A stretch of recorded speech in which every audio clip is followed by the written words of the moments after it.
Hi guys! So for today's Ba't may mga sunglass buwak? mag-harvest na ang talong.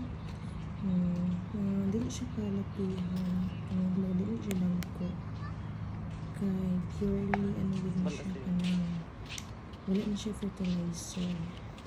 Purely tanong lang din naman siya Happy birthday, Brent!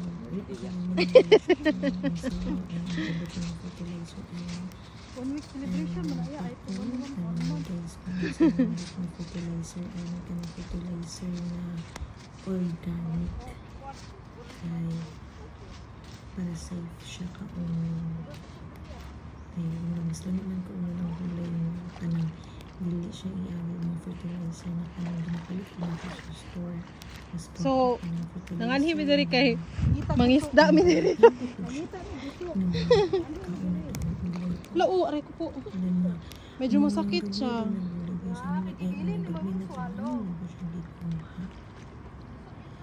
And then, ito nasa unahan guys namin pipino. Kaso lang ang pipino na mga tanong ko. Ito lang siya guys. Ako kabulang na siya na siya kang klase ng pipino. And then, sabay na lang po namin limpisa sa area. Kaya parang malimpi-limpi po kaya medyo bagnot na siya kayo siya. Kaya busy mo kayo niyo. So, saan nakita ni mo ya? Napaspas ang turok sa sabi. Malita guys. Bye!